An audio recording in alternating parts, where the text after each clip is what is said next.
You said we're live? We are live. Amazing. Um, Hello, folks.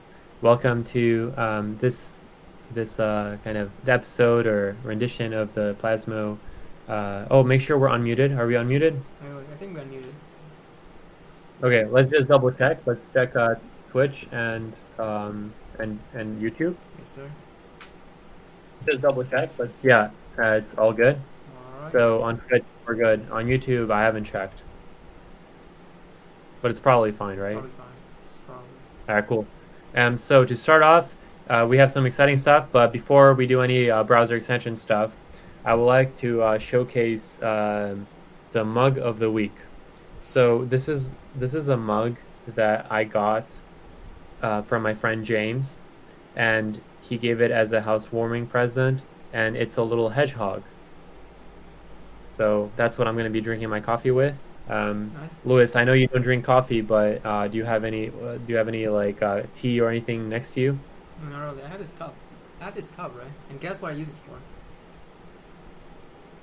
Let me let me just check the Twitch stream because I'm not looking at your camera right now. Okay. What do you use the cup for? Guess. What do you use for? Use it for that watermelon juice that you said was terrible. No, I did not. I drink it from the bottle. Here's a watermelon juice for people who want to avoid it, right? So I don't think you guys should use it. Oh, I don't think anyone should drink this shit. To be honest, it's very sweet. There's not a lot of aloe vera. I mean, it calls to aloe vera drink, right? But the amount of aloe vera is like a handful. Terrible. Yeah. Say no to aloe vera. We don't like it in this company. When we have our offices and we have like a fridge full of drinks, you won't spot a single aloe vera there. That's for sure. Oh no, I mean Uh, we should have some, but not from that brand. OKA something. Anyway, that's true. I guess. think So if the back to the. aloe vera in Barbados is not that great. Well, you know what is great though? Browser extensions, and we're going to be talking about a bunch of them. Hey, but wait, back to this question. Specifically, What do you think the cup is made for? oh, I thought you just told me it's alloy, right? I want no. What no? Wait, was there miscommunication? I haven't seen anything about this thing yet. I see. Wait, so the watermelon juice was alloy the whole time? There's aloe vera inside the watermelon juice, but it's not enough. It's just a little bit. Got it. Well, I don't know. Do you use the cup to trap insects No, to bring them outside no, as it's a humane way of getting them out of your house? no. I wish I was that fragile. I mean, I wish I was that that quick. Because I was showered. It's glass. It's glass, by the way. But anyway, the answer is I use it for my grapes, for my fruits, generally for fruits. But Oh, basically, I freeze my grapes in my freezer, and so they last for 2 months or 3 months. Sometimes even they last for a while, right? Inside the freezer. So I would just take a handful, of, put it inside its glass, and because it's glass, it can retain the heat quite a bit. So yeah. Got me, using physics. yeah, got me some frozen grapes for a while. Pretty good. That's awesome. Nice. All right. Yeah, Anyway, back to extension. yeah, yeah. So when you think of grape, the first thing you think of is browser extensions. So that's a really good segue to talk about what we're going to be talking about today, which is there's a lot of stuff happening in Plasma Land this week, specifically the framework, but also the platform that we've been building. So maybe we can start off with talking about the framework, just to give a high-level overview before we get started. The first one is a really exciting one. We have a new release, so we're going to talk about what we've been up to and what the release entails, what you can expect when you try out the new version. It's spoiler alert 0.59.2, and then we'll actually dig into two other things, and they're actually more community related. The first one is we publish a new blog post, so if you haven't checked that out, check it out. In that, we talk about how AR Connect actually migrated their extension because they had an extension before, but they weren't using Plasmo, and they migrated over to Plasmo, and we'll be talking more about that. And then finally, if you've been on our Discord server, you'll see we've really restructured a lot of the Discord server to match kind of a more growing community and to help with the scale issues that we've seen, the little growing pains. So we'll talk more about that as well. But yeah, let's just jump right in, Louis. So All right. let's talk about the new release. What's been going on? What can people expect? Well, so the patch release that was just released earlier, actually yesterday, I think, last night. So I rushed to release a little bit last night.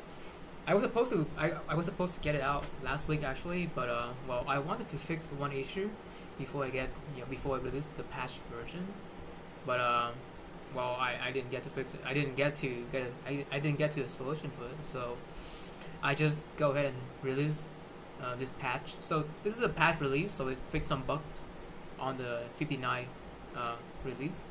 The first one is okay. It say WDOS landing. Is that actually what fixed in 59.1?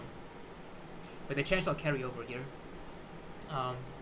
We also fixed the so there's an issue with copying the web accessible resources in that code path, where the code to check if a resource is available or not to copy was wrong, because I forgot to wait for the for the asynchronous code to finish to check.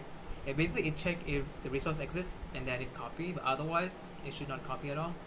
But yeah, so that is so I fixed that, and then we actually so the fourth item is a chore, which is we are putting the parcel tray. So we're using for those who are not aware, we're using parcel as our internal bundler, right? And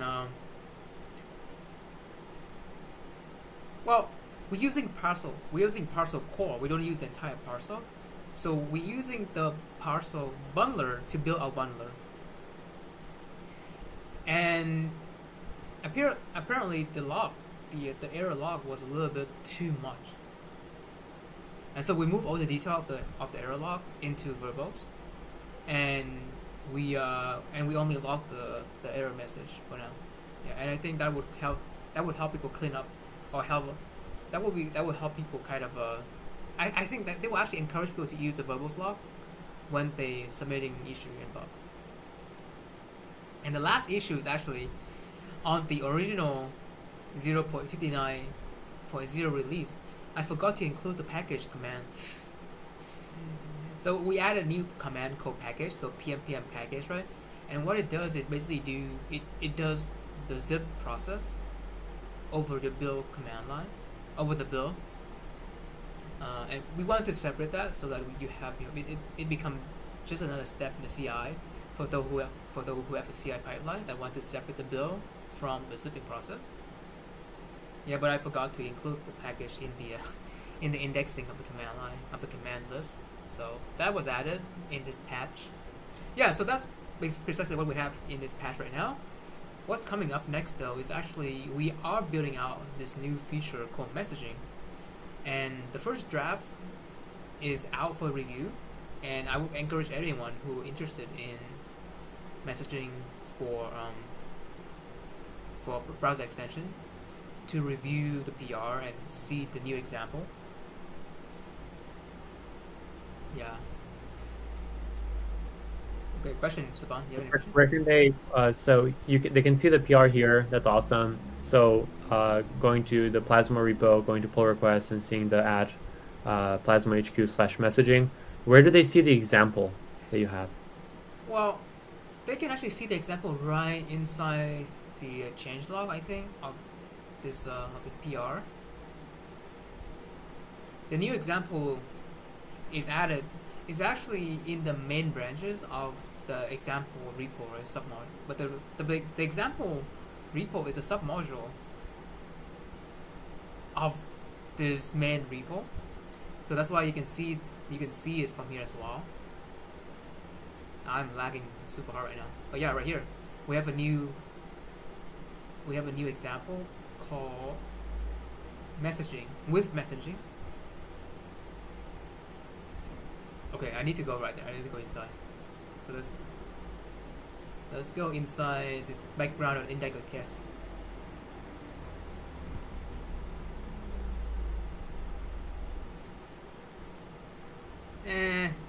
Okay, I messed up. Let's just go to the example.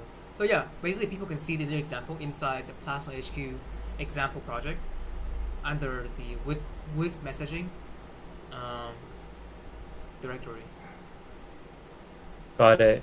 Yeah, so I think, one of the things is like we want to get feedback on how how the shape of this looks like, and if like people have some ideas around like, oh, maybe that doesn't fit my use case. Take a look at the example because that's going to be the thing that where you can see like this is how you're going to use it. This is how it's going to potentially look like. So if you want to go into the nitty gritty, like understanding how the code works, you can look at the PR, but look at this example because that's what's going to be important to you. Yep. And a high level of the feature is that we have abstracted the messaging mechanism of browser extension into the file system. So now, when you want to add a new handler, for example, for a new event called hydrate options, for example, you simply create a message directory.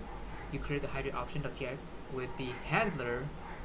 You export a handler function, and this handler would be used by Plasma to construct your final background service runtime that would use the handler for that event. And so now, because I have this hydrate option handler, I send a response, show me something cool. Now in my pages, this page is actually a Next.js page. So this is a web page that someone used, right? They can actually send a message through the relay. Okay, I think I skipped I skipped 3 steps here, right? I skipped like 3 steps here. My bad. Because there. Okay, so let's look at a simple example first, which is a send transaction. The send transaction is just a handler. So this one is a simple handler, and I can call this. I can invoke this handler in my pop-up. In pops up, I simply do send to background. Send to background is a function exposed by the messaging package, where you can say send to background, and the response would be the whatever you send through that send response function. Yeah. Now, so there are cases where you have a web page, and you want to send some message from the web page to your background service worker, and this web page actually owned by it could be owned by you, right? It could also be owned by other people. But assuming you have a web page, a Next.js page, for example, is what we use here, but it could be any static web page with some JavaScript running on it. And you would like to send some message to the background service worker of your extension. How would you do that? So usually an extension would set up a content script that is running inside the context of that web page to listen to an event, right? To relay the message to the background service worker and then bounce and then send the response back to the web page. So the way you do that with Plasma is very simple. You would basically create a content script. So I have a content script here. This one is not a CS UI. It's not a content script UI. It's just a normal content script. It could actually be a CS UI too.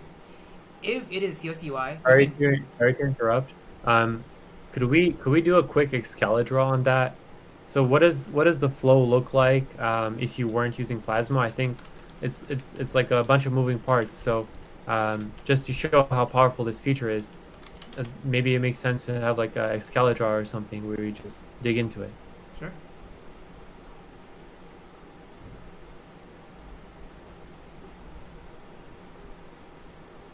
Let me make it dark mode.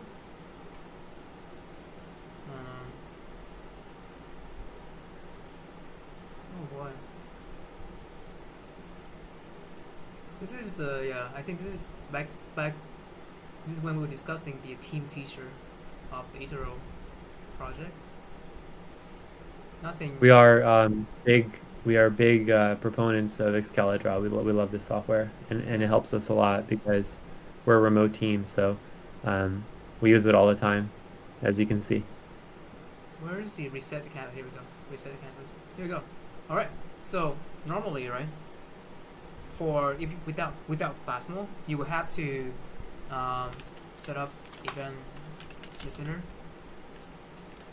on background server worker, right?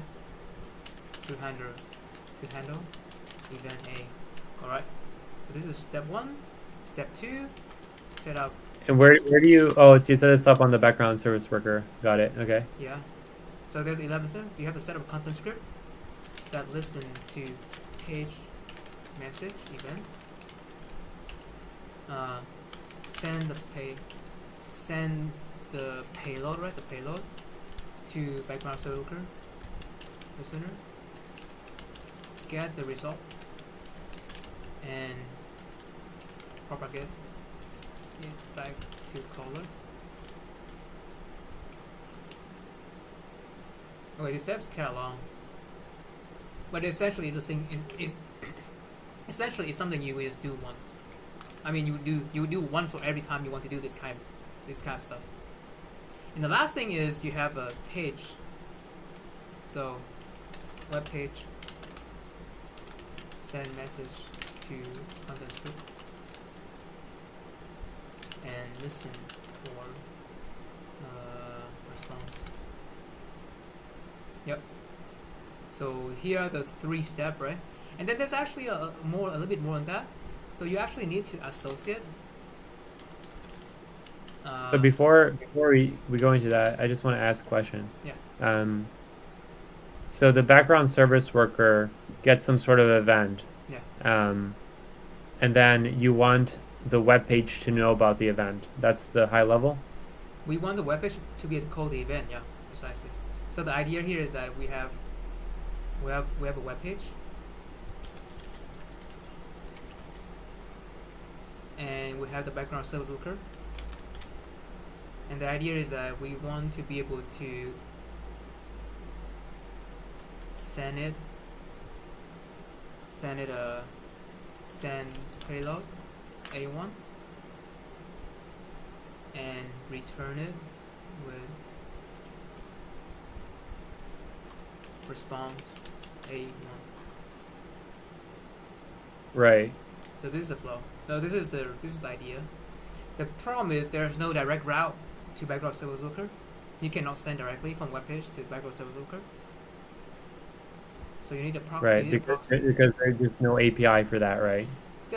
There's no well they operate in a totally separate sandbox, so there's no direct API for it.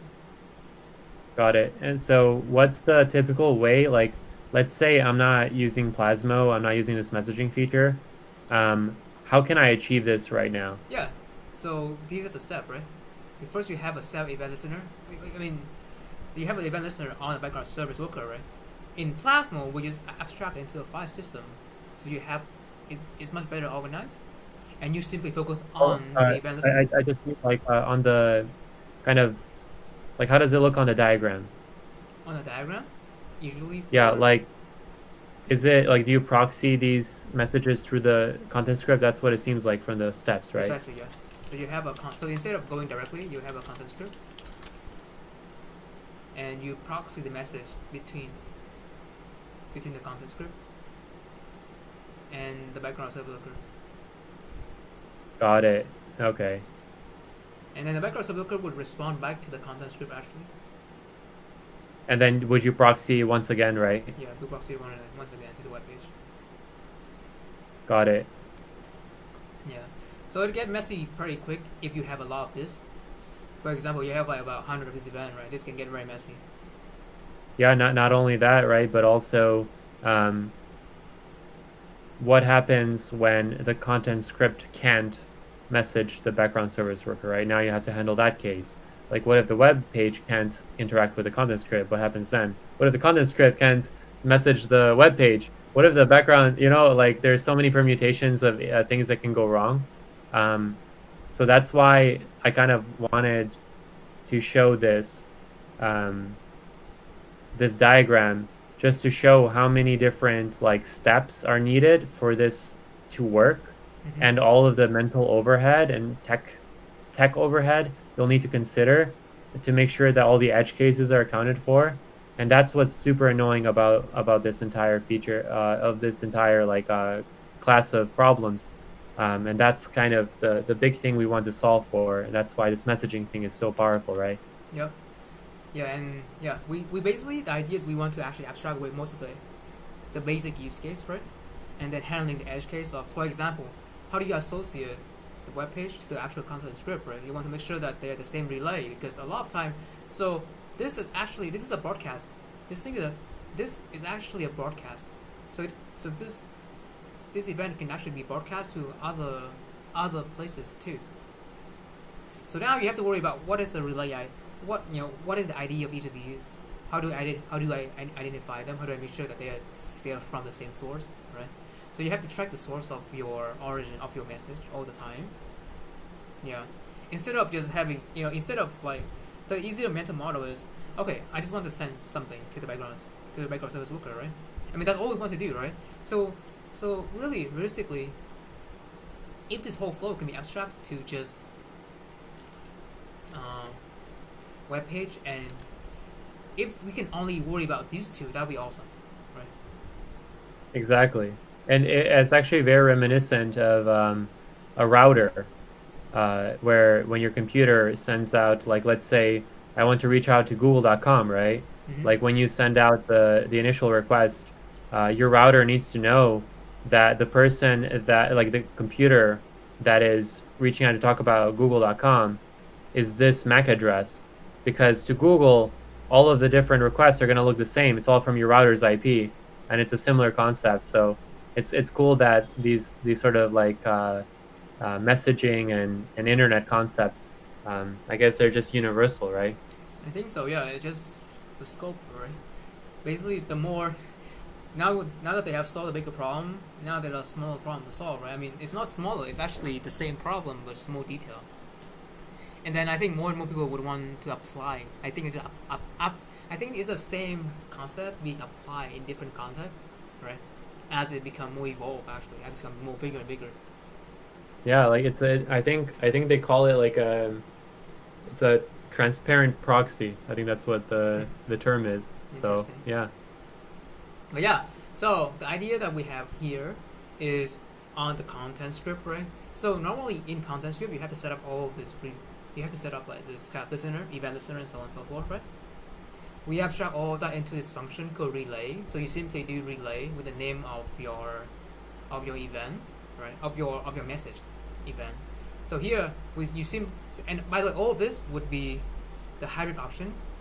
This string is actually IntelliSense. Plasma actually will generate the typing for it.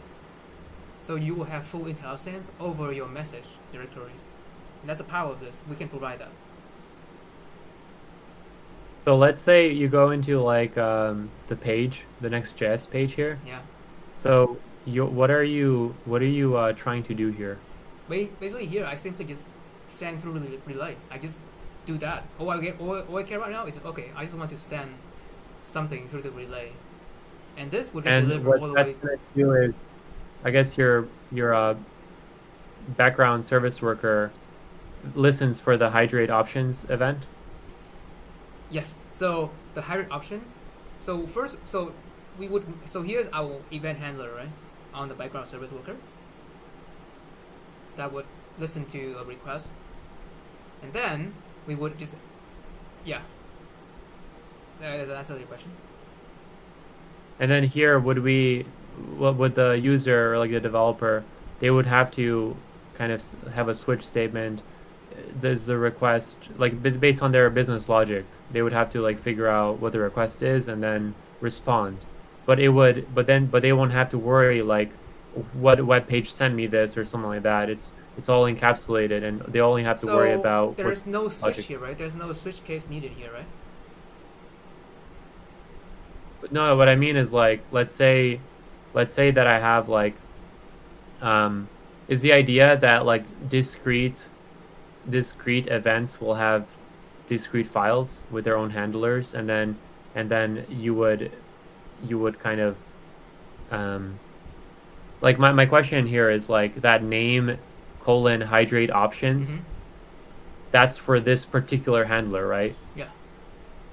Got it. So the client will need to make sure that they're sending to the correct handler, and the handler, all it cares about is like doing the thing, right? Precisely. No need for I a mean, switch statement. it's the exact same. It's a REST API, right?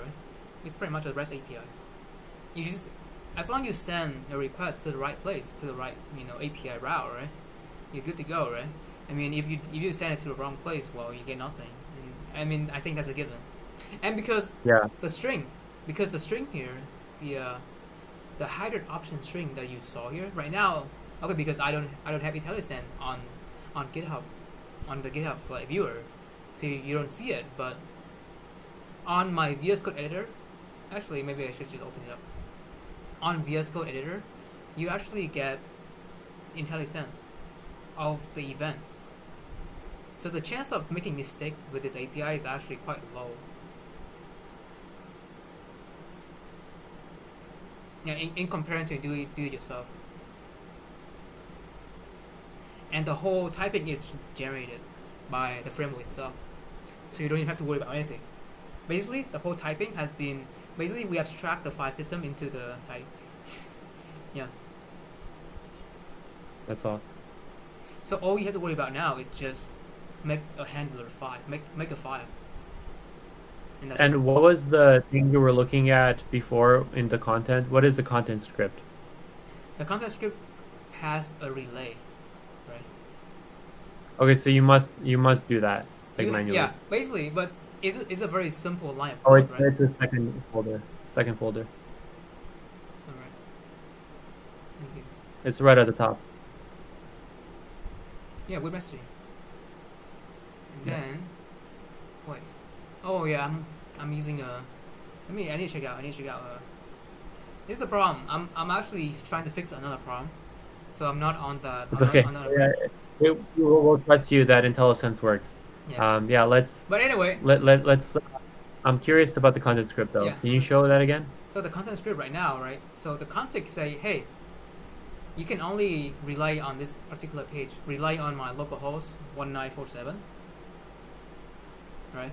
So now I have this content script running on localhost 1947, which is my Next.js page. And then on that page, I simply call this relay function that relaying any message it received for this hydrate option event over the background service worker. And that's all it does.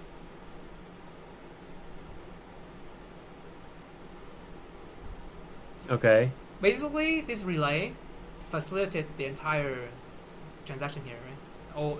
That's all it does. It facilitates all that transaction.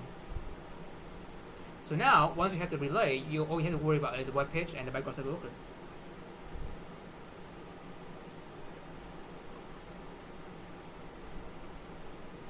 Got it.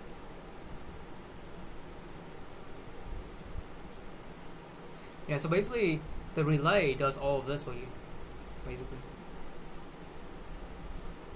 So in practice, could you imagine, rather than having it be in the index.ts, it would be in a file called like whatever your relay is about.ts? Yeah. Or this could be like it could be. that. I mean, it could be per. I mean, this content script could be more powerful, right? They could do whatever they want in this content script. It could be even a CSUI, right? And you can also add. You can add this relay as a hook as well. So inside you can use relay with the name of the relay you want to use. Got it. Yeah. So yeah, it could be anything. It doesn't have to be indexed. And for each, because we can have many content script, right? We can have as many relay as we want, targeting certain event for each web page. Yeah.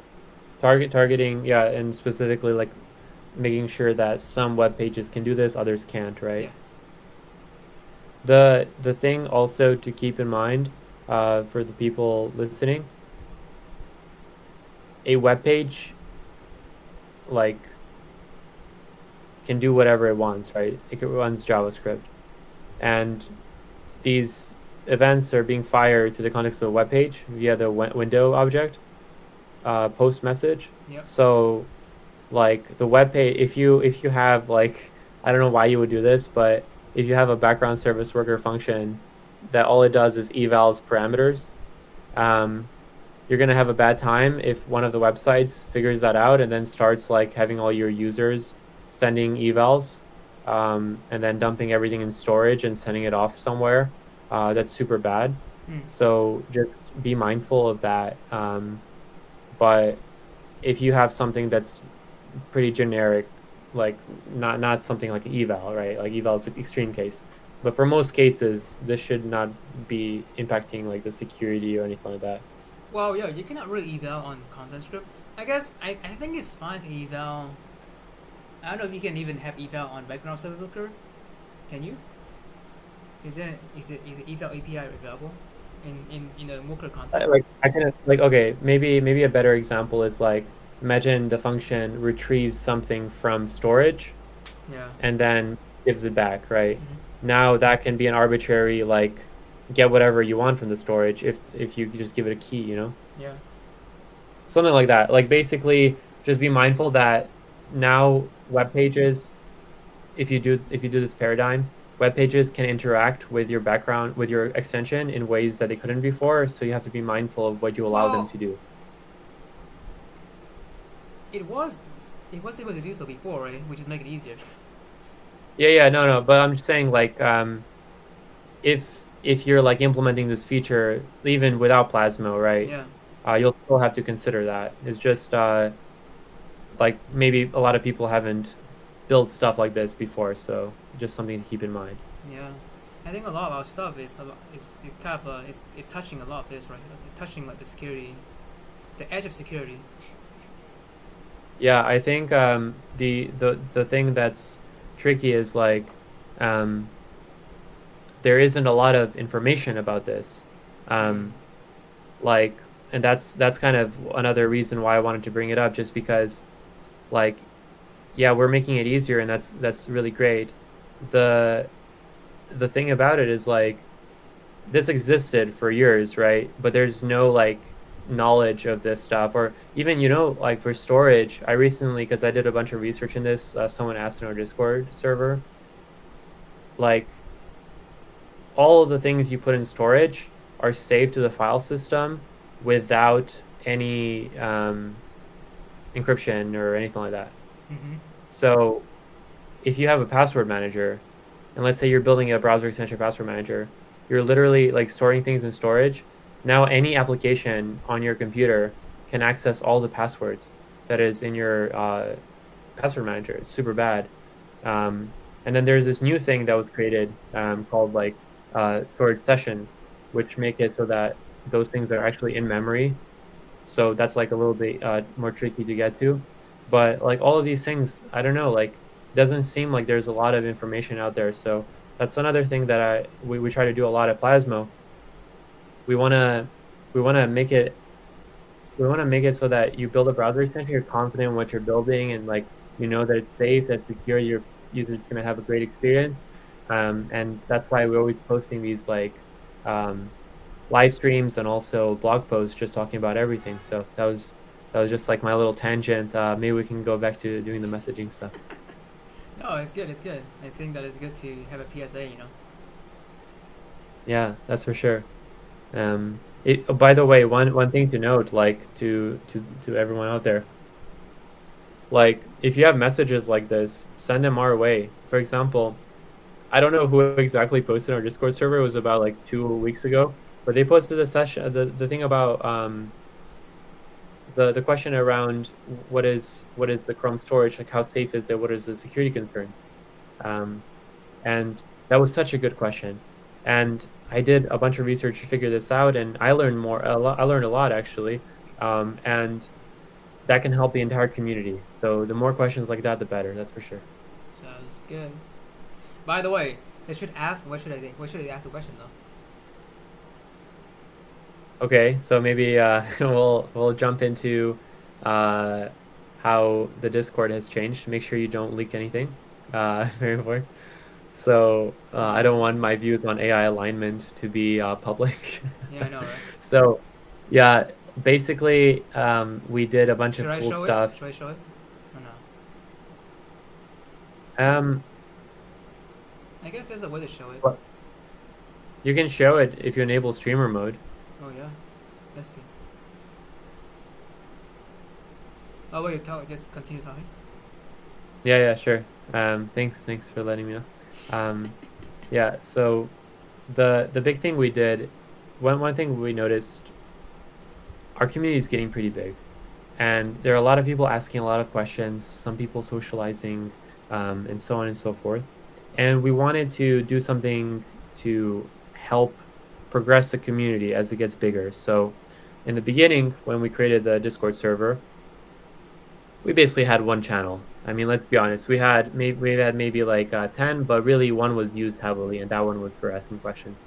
And that was great back then because a lot of times these questions can be answered, and then we can have a conversation, and it was much more tight knit, closed, and stuff like that. But now, obviously we're not huge. We're not like the Cloudflare Discord server or something.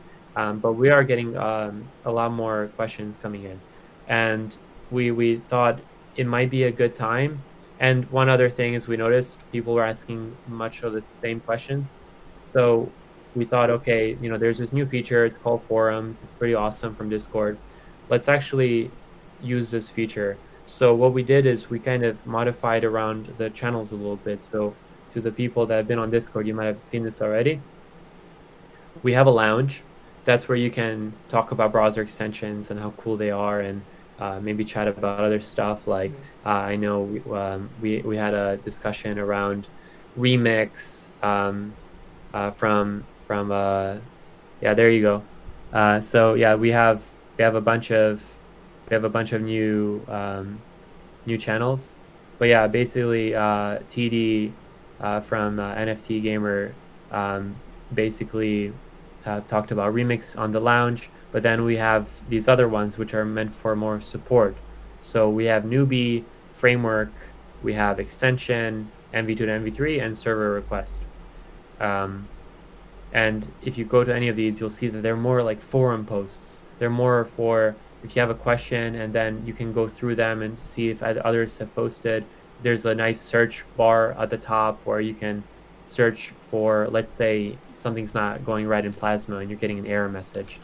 Maybe take a section of that error message that is most relevant, put it into here, see if others have talked about it before, and read what they have said and maybe contribute to that forum post, um, stuff like that. So yeah, yeah, there's no errors, huh? Yeah. Um, Well, this is a little basic. Here we so go. I guess in the yeah, framework, if you look up in the framework, there should be a bunch of error. right. Yeah, so it's super awesome. And the other thing is like it's not just about bugs. Like if you want to know how to integrate, like let's say plausible, right? Plausible was one of the requests that we got. How do we integrate plausible? There's also these tags. These are super good. So if you want to know like about CSUI, like what are people talking about in CSUI, you can do that.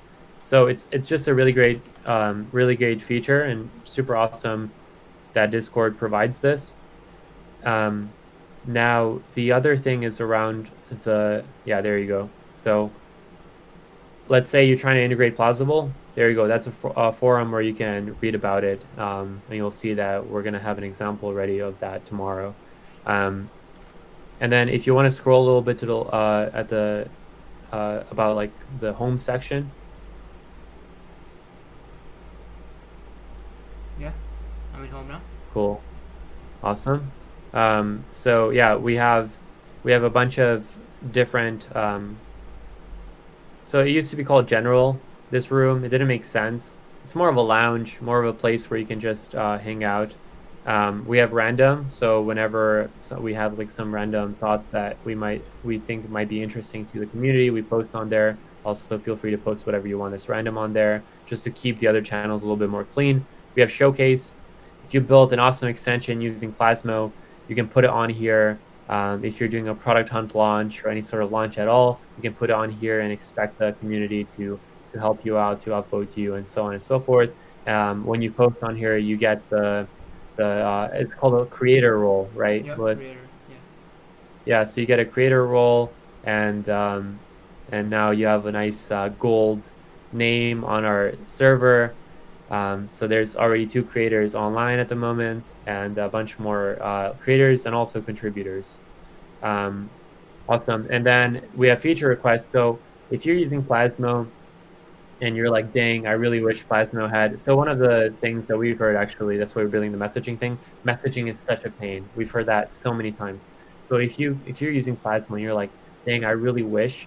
So for example, here like there's a bunch of feature requests. Like I really wish Plasmo had this thing. Then put it onto here, and then we can actually build it out.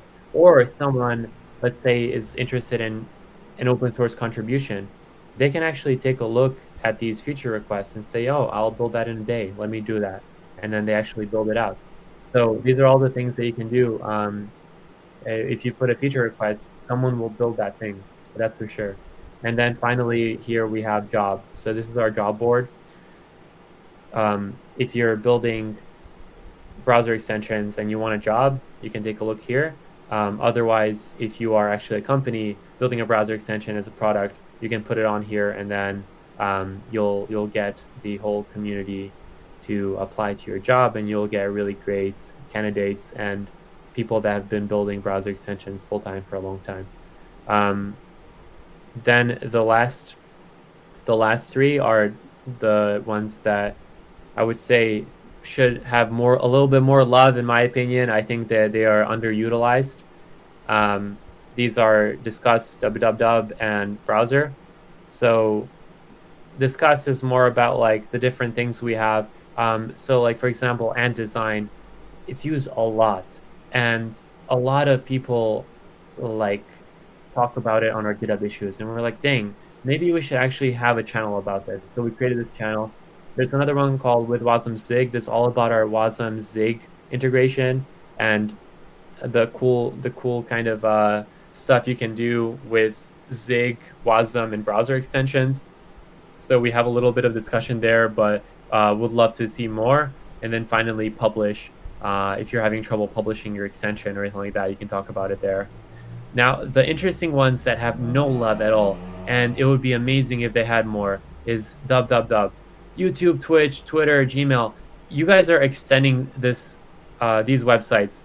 You have a lot to talk about. You can complain, oh man, Gmail just updated their class names. This sucks. Now I have to like modify it, and then Jim from the other company is gonna be like, yeah, man, it really sucks. Yeah, have a conversation. Talk about how Twitter is awesome. Twitter 2.0 is going to be a big thing, and then they're going to change all the class names. Now you have to deal with it. So why aren't you talking about this? Doesn't make any sense to me. Talk about it more. And then finally, we have browser. So this is for the low-level hackers, the ones that are in the nitty-gritty, going through the Chromium source code, seeing the C macros, and not doing well. So this is basically the place where you can talk about all things Blink. Blink, if you don't know, is the kind of web engine that runs behind the scenes for Chromium. WebKit is Safari-based, and then finally Gecko is the Firefox web engine. So if you want to talk about those things, talk about them there. And yeah, that's basically it. If you look at the archive, that's all our old stuff. So if you're that's just there for for future readers. Let's say like you want to learn more about something, right? So you search. It's actually also going to search archive, so you'll see the things we talked about before. But yeah, that's basically our Discord server in a nutshell. Anything I missed, Lewis? Not at all. Actually, one thought is, I think a lot of people who came to the Discord server, for some reason, didn't want to use the support channel. But I think you should, because one of the idea of using the support channel is that people can search it in the future, so we can avoid duplicating question. Yeah, yeah, it's true. I think like my hope is that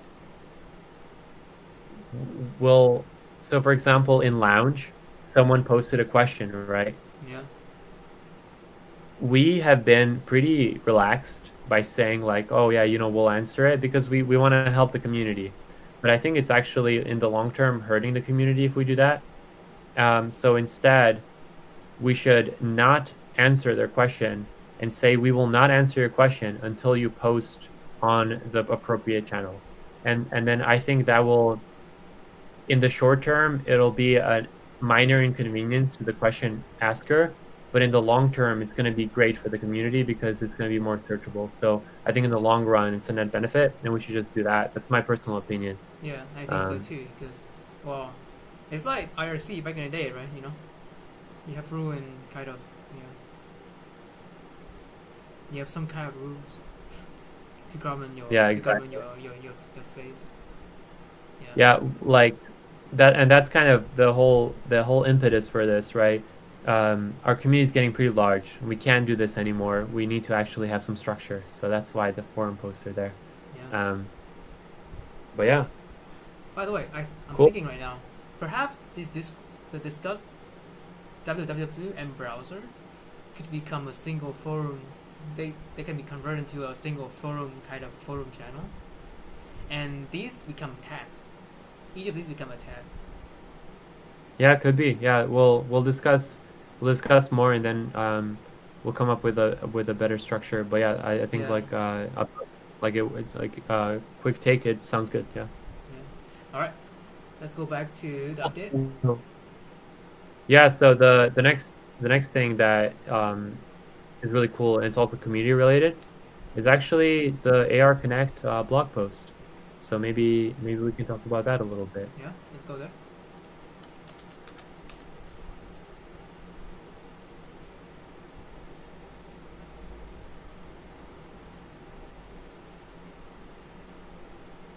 Awesome. So we have a new blog post, and this one was in partnership with Martin. And yeah, if you my stream is a little bit delayed, so that's why I'm not fully knowing where you are until my screen updates. But there we go. So yeah, Martin is the lead engineer of the AR Connect Chrome extension. This Chrome extension has more than 10,000 users. It's pretty awesome, and it's a wallet. So if you've ever used AR Weave, that is the sort of blockchain that AR Connect connects to, and that's the wall. That's the block. Basically, I think that's the only wallet that AR Weave has. And um, did I get that right, Lewis? I'm Yeah. I'm not so good at this crypto stuff, so all this stuff with wallets and stuff.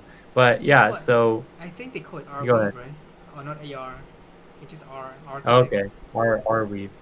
Um, yeah, so our weave, and we kind of sat down with him because they were using a custom Webpack config before to actually build their browser extension. But then they found Plasmo and completely migrated over their entire extension. And not only that, but they went from MV2 to MV3 also in that process. So that was a really big change. And that's why this blog post is so interesting. It's because we actually talked through all of this stuff and the behind the scenes on how did they get there, and the engineering challenges, and all the other fun stuff that goes along with not only migrating to a different framework, but also to an entirely different like architecture. So yeah, read this one if you're interested in any of that. Um, and if you're looking to maybe transfer over your extension to the Plasmo framework, you can use this as kind of a litmus test to figure out, what are the things I need to do, and just get a quick overview of like what does it entail to transition. I'm Yeah. going to tell you right now, if you're already using React, if you're already using Vue, if you're already using Svelte, it should be a piece of cake. That's because we don't do anything special with respect to React. Like if you put your React components into a Plasma framework extension, they should work just like any other React components. It's not like you need to do any sort of changes or anything like that. and actually we make things a lot simpler. But don't take my word for it, just read the blog post and you'll see. We'll have a couple more of these as well, where people are gonna be sharing their experience as well, migrating over to Plasmo or even building from scratch with Plasmo. And you'll see more and more that really a lot of people enjoy the Plasmo framework. And even though we are in this sort of beta state, one of the pieces of feedback we heard recently was Richard.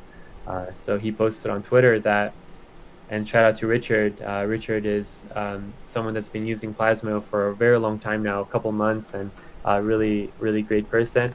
He posted on Twitter that the reason why one of the what's the Advantage, right? no, not advantage, but like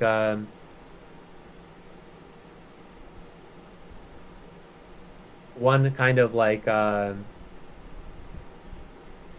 not apparent Mm-hmm. advantages. Yeah, Unfair, like not unfair. apparent, like unobvious, not obvious. Yeah, one of the not obvious advantages of using a beta version of software or alpha or something that's like not production, like not V1, V2, V3, is that the people that are building it are likely very passionate about making it awesome. And the alpha and the beta versions are the ones that are going to get a lot of iteration. You get a lot of feedback in quickly, get fast iteration cycles, and your feedback is incorporated very quickly.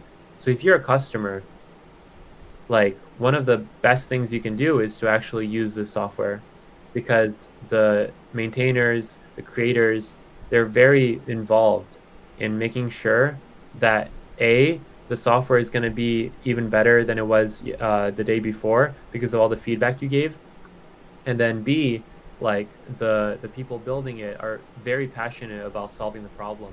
I think as software progresses, we get to like V10s, and the creators are no longer really like in the trenches, right? And then like the person you're talking to as a customer support rep, and if you're talking to the creator of a framework versus a customer success manager, it's very different. And that's kind of what Richard was saying in the tweet.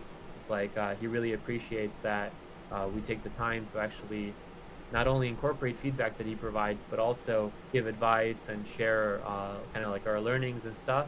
And that's the other really cool thing about kind of where we are right now with Plasmo. And I think if you take one look at the Discord server, you'll see that we're very, very passionate about improving the state of the browser extension ecosystem. And our actions definitely show that. And this is one example of this blog post. There's many more where you'll see the same kind of feedback. People are very excited to use Plasmo. They're very excited to kind of share how much Plasma has improved their lives and stuff. And if you're in doubt at all, just read any of these, because I think they'll persuade you for sure. Yeah, one key takeaway I have from when I look at the interview with Martin is that actually people have tried, right? People have tried to make Plasma. People have tried. There were a lot of people trying their own version of Plasma, right? And using even like they have their own system with Webpack and also using ESBuild, right, to optimizing it. The problem is that even after they have done that, they can only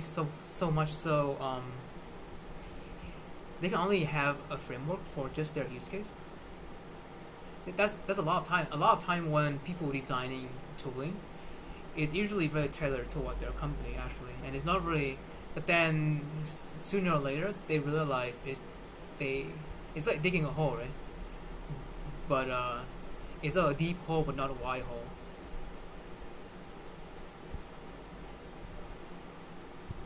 Yeah. So a lot of time you would find that as you build out your tooling for browser extension especially, yeah, I mean, like when I read the post, I noticed the pattern as I talked to some customer about how they would build out their own bundler. Right? They would, right? A lot of people would rather do it themselves, right? Build out their own bundler, It's not hard. Build your bundler is not hard at all. You can build it based on top of Webpack, Parcel, or just Node.js script, right? Just plain Node.js script. Yeah. The issue is that until then you would actually build your tooling. You probably focus on that. You would then focus more on that framework than building your product. But most teams really focus on their product really. So then they would try to make their tooling kind of tailored to their product. And once you do that, you suddenly have to look up and say, oh dang, now I have to revamp this whole build to actually support Firefox, or to support a different manifest, or to support a new different asset class, a new asset for extension.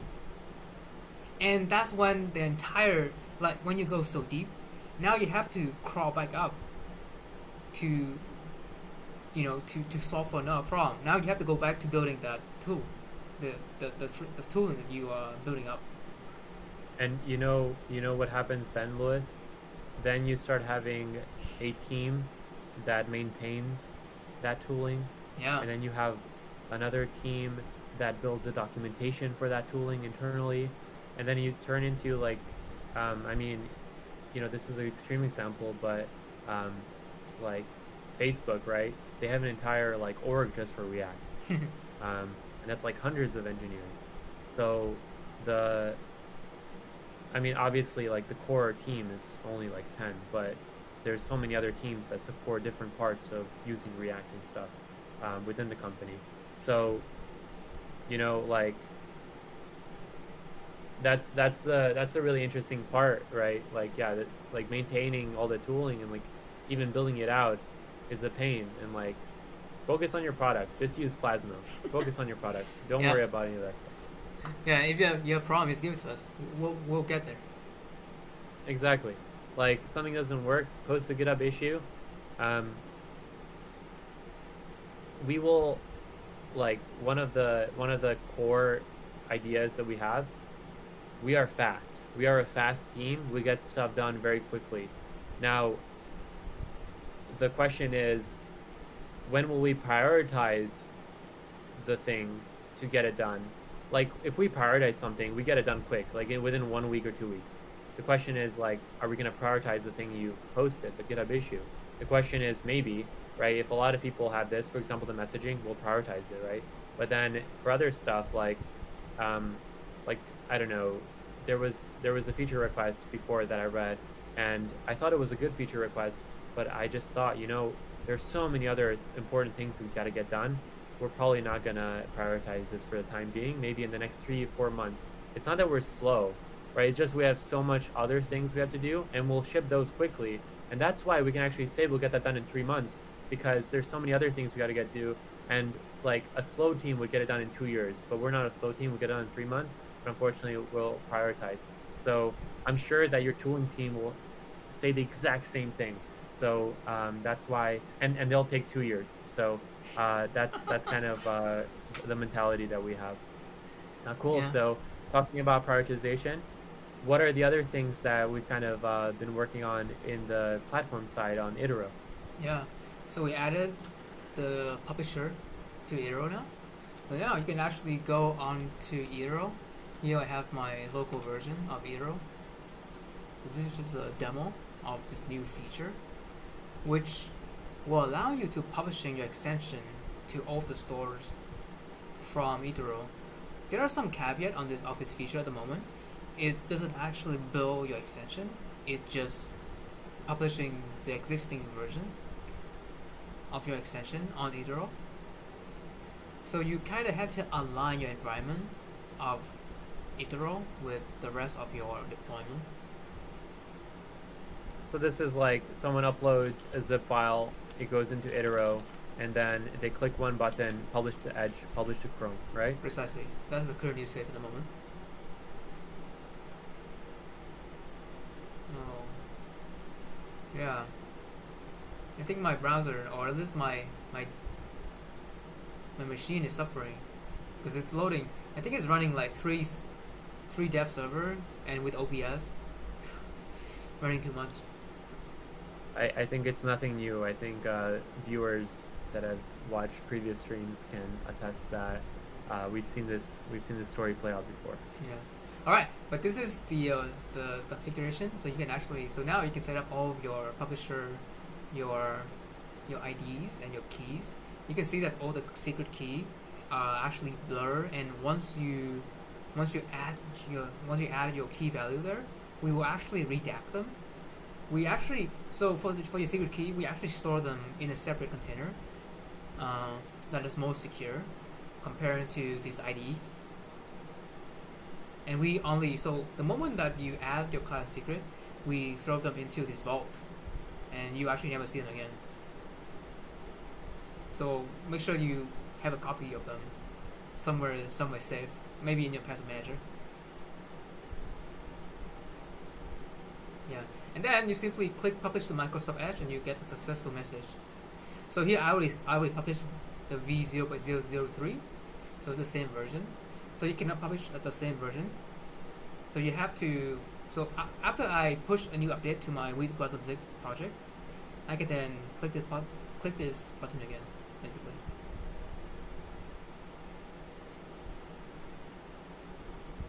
That's awesome. Yeah. But basically we have Chrome, Edge, and Firefox. To those who use Microsoft Edge, we're going to have an announcement right in the future. We're working on something for Edge. Yeah, should be a good one. Cool. So that was the publishing feature. Mm-hmm. And then you want to talk about also in Itero the design changes? Yeah, so we added a slight upgrading to that's a bit better Itero. So we upgraded the design, or really aligning the design of the upload flow, uploading a new extension flow. So now it has it has somewhat of a similar, the same theme across the whole app. Looks much nicer with the contrast and dark color. Yeah, we're also aligning all of the kind of all of the front end, the header, with the rest of our app.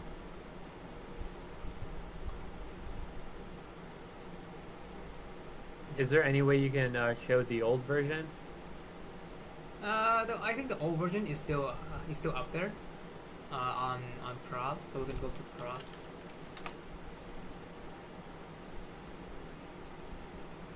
Oh yeah, we haven't actually. Oh, just new tab, just so we can like switch. Humans are really bad at the classic psychological example. They show you a picture, then they show you a blank screen for 10 seconds, and they show you another picture that's the same but just with some objects removed. You can't tell. But then if you see the two images right away in like quick view, you'll see the changes right away. So that's why. Well, I'm pretty sure that. Yeah, I think the visual diff is very obvious between these two, in my opinion. But yeah, here we go. Because you've seen it for hours, but our viewers have never seen it before. So on this side we have the old version. On this side we have the new version. So completely. So on this side we see this is a white kind of color. On this side we have our alignment of the dark theme color. Choose a new file. Oh man, Lloyd, I tended to agree with you that it's pretty obvious, but honestly, looking at this new design looks significantly nicer. Uh-huh. And then let's take a look at what it will look like. Yeah, exactly. I'm curious. Yeah, so we align the design on each side on these. Wow. Yeah, I think the new version. We're still working on it. I think some spacing can be improved, but I think it's significantly nicer. Significantly. This is so good. Yep. That's awesome. Yeah, that's been basically a side project that Stefan been trying to get trying to sneak in for a while. Yup. Yeah, I was supposed to work on the docs, which should be completed soon.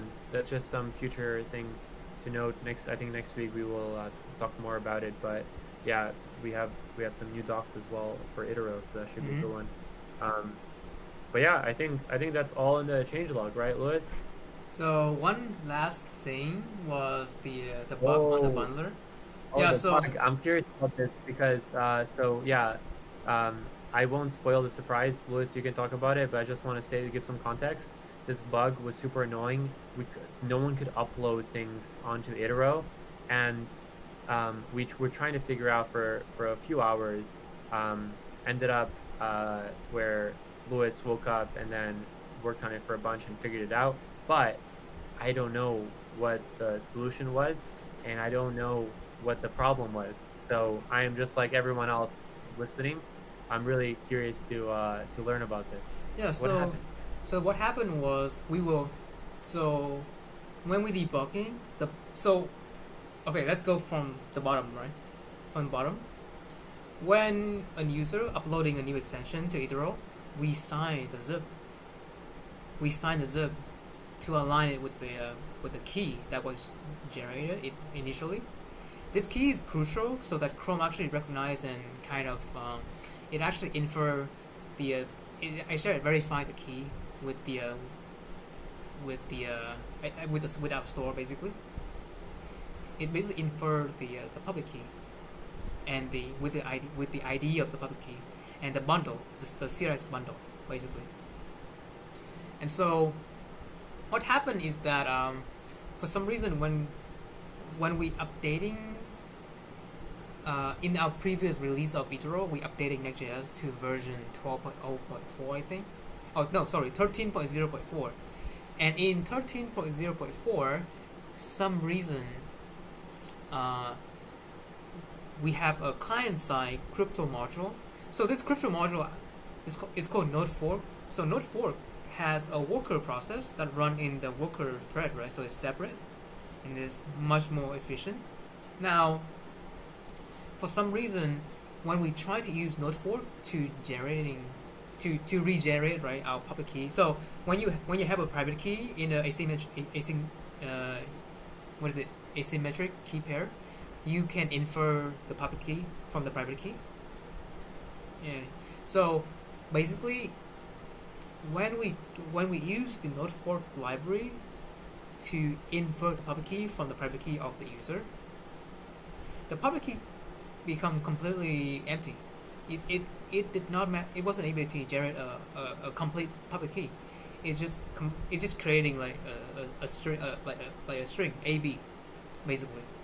So a totally wrong public key was created, which yeah completely screw up the entire uploading flow, which is actually a good right actually pretty good. It's shown that the whole there's actually a signing process to the CRX uploading. So it's a good security measurement that hey, if the key signing doesn't work, well, too bad. You can upload your zip.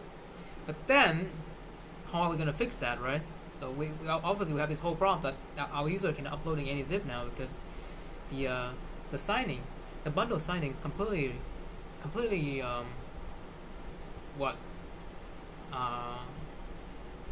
fail. It fell completely. What is it? Full bar, right? Full bar. So we try to replicate this issue locally, but it doesn't work locally.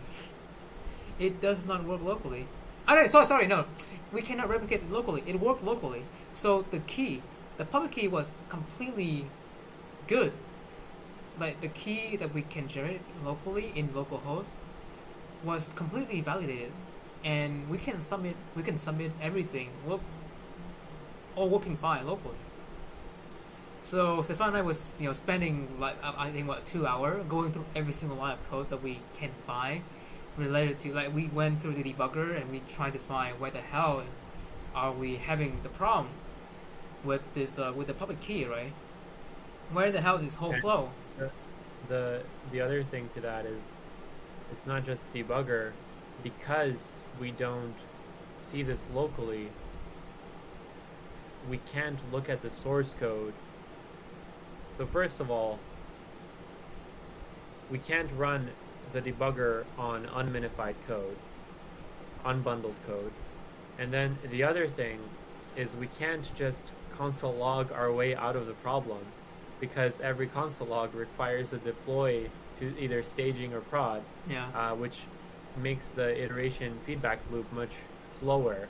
Yeah. So this was quite a tricky one to handle. That's Yeah. for sure. But yeah, go ahead. But we do all of that, right? We did all of that. We put console log We everywhere. did. We did. You know, We deployed to yeah, prod. we did. Yeah. Yeah. So we did all of that. We try all our way to do that. And then we took a break. We took a small little break, and I crashed. I went to sleep. When I woke up, Yeah. I had this thought. So this whole bug was like a nightmare to me. So it wrestled. I wrestled with it for a bit in my dream, and I realized that, oh yeah, that's right. Next.js actually bundle, right? Next.js is a bundler. Is bundle our code, our client side code, and serve it on the Vercel server, right? So that's the reason why locally it worked, because it's just serving directly from the node module, from the node module dependency, right?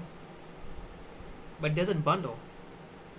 So I actually was able to replicate this issue locally by doing pm build, right? Or next build. So I build the whole project locally and do next start. So start the whole project as if it's inside a production server. And the issue surface itself, right, is that I can replicate this. I can replicate the issue now.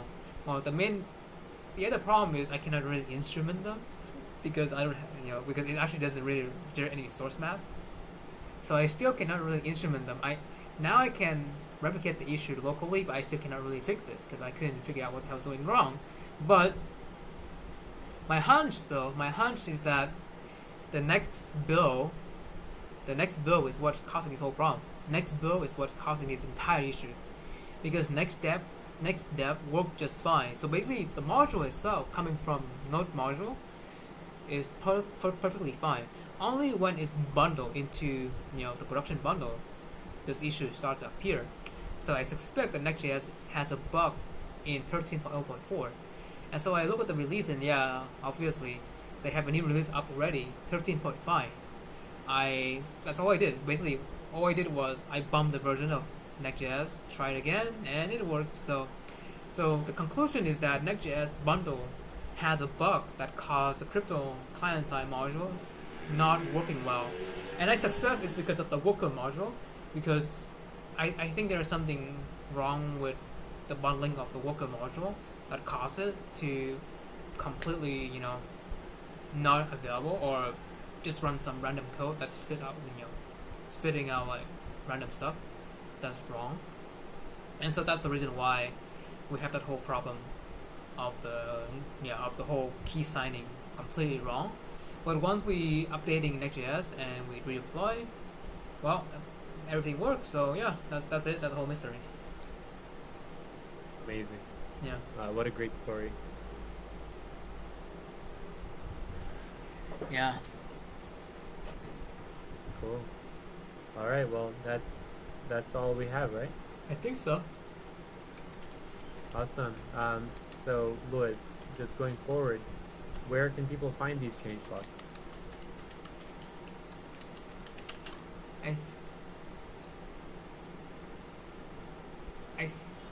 I would say that eventually we would replace. So on plasma.com, right, we have this changelog section that at the moment is still pointing. So it's still pointing to our engineering log, and our engineering log is really just a place that we kind of nerding out about our day to day. We nerding out about every day, kind of what we do and so on and so forth. So it's like more detailed kind of log that is. I would say that it's useful for us. To be honest, this engineering log is useful for us to go back in time and see what we have done, but not really useful for community or people who are looking at Plasma as a company in general, right? I think changelog much more user friendly. A changelog should be more user friendly, user centric. Should be more focused on the benefit of reader, right? Instead of engineering. The engineering log is very selfish in a sense that it's really focused for us to. It's a dialogue of ourselves. Oh, it's a diary of ourselves. So I would say we would start that redirecting the changelog to our Notion changelog, where we would it basically distill what we have done over a certain period of time. Yeah, and that's the idea. Yeah, that makes sense. So, if you tune in next week, we might actually have this ready, potentially. So, but yeah, for right now, um, if you want the change logs, yeah, you can reach out to us on Discord if you're really craving them to see what we've been up to. But otherwise, yeah, just wait for that update, and we'll have it there. Yeah, that's okay. Cool. So that's I think that's it on our end. Next week we'll have some fun stuff relating, probably more messaging stuff. We'll refine the PR, and yeah, I won't give too much away. Just know that next week you might see messaging stuff. You might see other cool stuff related to browser extension development.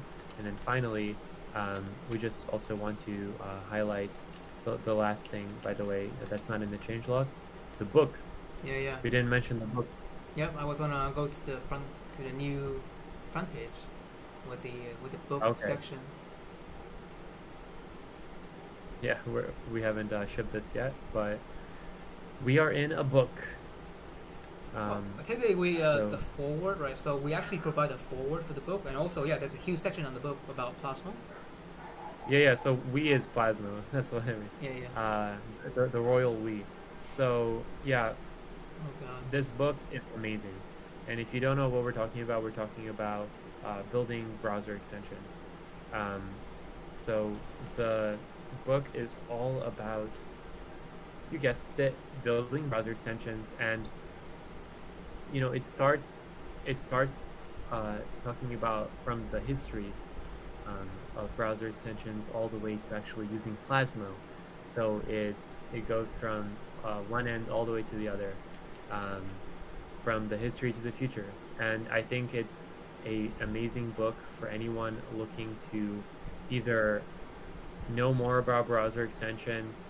Maybe you're already been using building browser extensions and you want to level up. It's a great way to do that. There's, obviously when you're building a browser extension or a collection of browser extensions, you're not going to be using all the APIs. So this book is amazing because it's not only a great reference, but also you can discover new APIs that you might have never heard of before.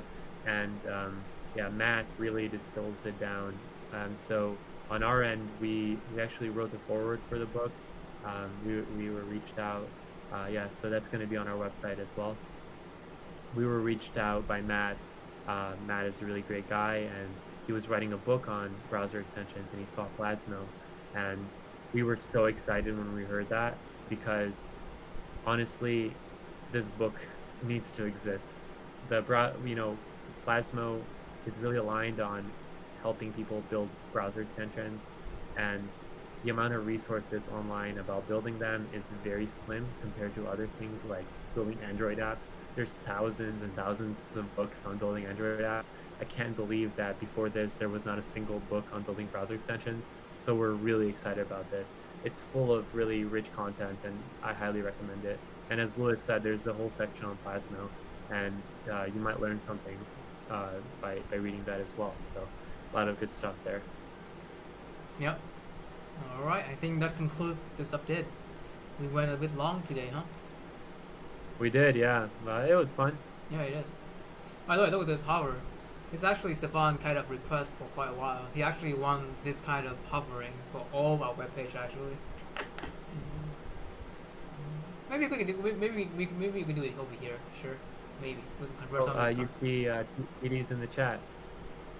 Yeah. Said thank you, gents. Yes, sir. Yeah, Thank you so much for your support. No problem, and thanks for tuning in. Thanks for the support. I like the emote. We gotta get some of our own emotes too. Honestly, Louis. So yeah, maybe we'll look at that. Maybe get some cool Twitch emotes. But yeah, anyways, cool. I'm excited about the hover, and maybe next week we'll show some more cool hovers. Who knows? Who knows? Hopefully we can. I love these hovers. So cool. All right. Take care, folks. Take care, folks. See ya.